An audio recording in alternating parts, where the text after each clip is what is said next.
My name is Arya Vance, and I'm 35 years old, living a quiet life here in Crestwood, Oregon. It's the kind of place where the biggest news is a new flavor at the local ice cream shop.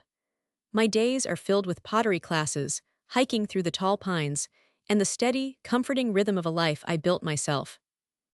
But this morning, a single notification on my phone sent a jolt through that piece, dredging up a memory from 15 years ago, a memory of a different Arya and the elaborate revenge that defined my 20th year.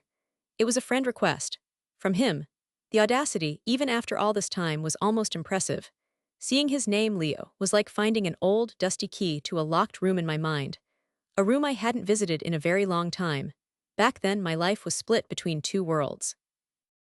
I spent most of the year in Europe, studying art, living a life that felt like it was straight out of a movie. But every summer I would come home to Crestwood, to my mom's house, a sprawling old place with a big porch and a yard that smelled like freshly cut grass. It was my anchor. And Leo was supposed to be my anchor too. We were engaged. Young, I know, and completely naive. I thought he was the one. He had this charming smile that could disarm anyone, and he made me feel like the only person in the world. That summer, I was finishing up a semester abroad, counting down the days until I could get back to him. We talked on the phone every night, him telling me how much he missed me, how he was just waiting for me to come home. I flew back into Portland on a sunny afternoon in August, my heart pounding with excitement. But when I walked into my own house, something felt off. The air was different. There was a faint scent of a perfume I didn't wear.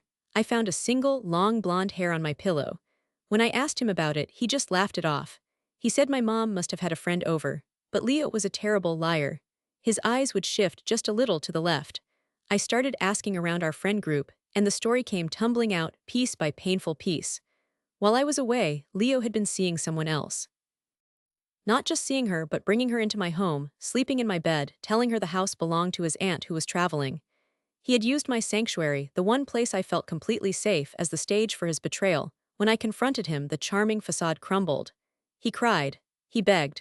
He promised it was a mistake, that he loved me, that he couldn't live without me. He swore it would never happen again. But the trust was shattered into a million tiny pieces. I looked at the man I thought I was going to marry, and I felt nothing but a cold, hard anger. I told him it was over. I thought that would be the end of it. I was wrong. Breaking up with Leo wasn't the clean cut I had hoped for. We shared the same circle of friends, and he refused to just disappear. Instead, he started his own campaign. He played the part of the heartbroken, repentant boyfriend perfectly. He would show up to parties looking miserable, telling everyone how he had made the biggest mistake of his life, and how I was being cruel and unforgiving. People started to look at me differently. I'd get sympathetic pats on the arm, friends telling me, maybe you should give him another chance. He seems so sorry. The narrative shifted. Suddenly, I was the cold-hearted villain, and he was the poor, suffering victim. It was infuriating. I felt trapped, and the anger inside me began to curdle into something else, something that demanded more than just walking away.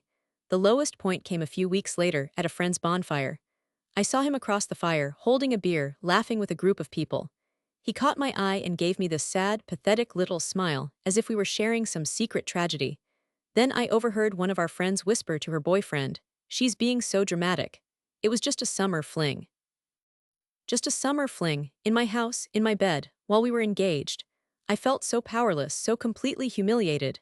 It felt like he was winning, like he had cheated, lied, and was still going to come out of it looking like the good guy. I went home that night and just sat in the dark, feeling the weight of the injustice. I knew I couldn't let him get away with it. I couldn't let him rewrite our story to make me the bad guy. That's when Maya came into the picture. Maya was a fixture in our friend group, with sharp, intelligent eyes and a wicked sense of humor. She was openly bisexual, something that was still a bit of a novelty in our small town back then. I knew she had a little crush on me, and I also knew that Leo had always been completely infatuated with her.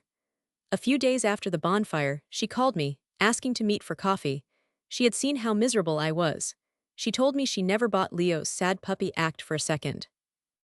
As I told her everything, the whole sordid story, I saw a glint in her eye. "He deserves to feel what you felt," she said, her voice low, "to have his heart completely torn out." And that's when the idea sparked. It wasn't my idea, not at first. It was hers, a beautiful, terrible suggestion that bloomed in the air between us. "What if," she said, leaning forward, "I make him fall for me, really, truly fall for me, and then I destroy him?" It was a wickedly perfect plan. The next 6 months were a masterclass in deception. Maya began to console Leo over our breakup. She was the sympathetic ear he so desperately wanted. I had to watch from a distance as they got closer. First, they were just friends grabbing coffee. Then it was dinner. Then they were a couple. It was one of the hardest things I've ever had to do, watching them together, seeing him smile at her the way he used to smile at me. Our friends were thrilled. They saw it as proof that Leo was a good guy, that he could move on and find happiness. They'd say things to me like, "See, everyone's happy now, you should be happy for them." I would just smile and nod, while inside, the fire of my plan burned hotter. Maya and I would have secret meetings where she'd give me updates. She told me how he was showering her with affection, telling her she was so different from me, so much more understanding. The tool. He finally told her he loved her about 6 months in. He said it on their anniversary. That was our signal, it was time. The final act was set for a Tuesday evening. I still had a key to Leo's apartment from when we were together. He never asked for it back. Maya told him she was going to cook him a special dinner that night and that he should come home right after work. He had no idea I was coming, too. My heart was hammering against my ribs as I let myself into his place. It looked exactly the same. We went straight to his bedroom. The plan was simple and brutal. We waited. Hearing his key in the lock was the most terrifying and exhilarating sound. He walked in, calling her name, his voice full of happiness.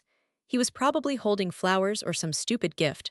He walked down the hall and pushed open his bedroom door. And there we were. Me and Maya in his bed, tangled up and in the middle of a very convincing kiss.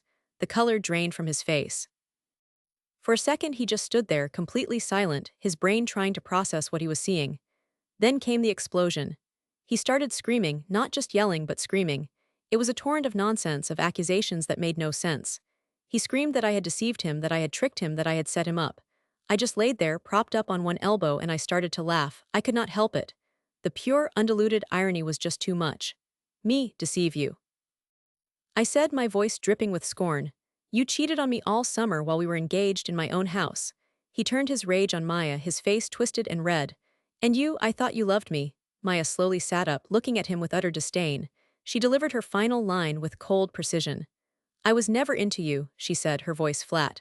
You're just a pathetic, cheating fraud. And then the most beautiful thing happened.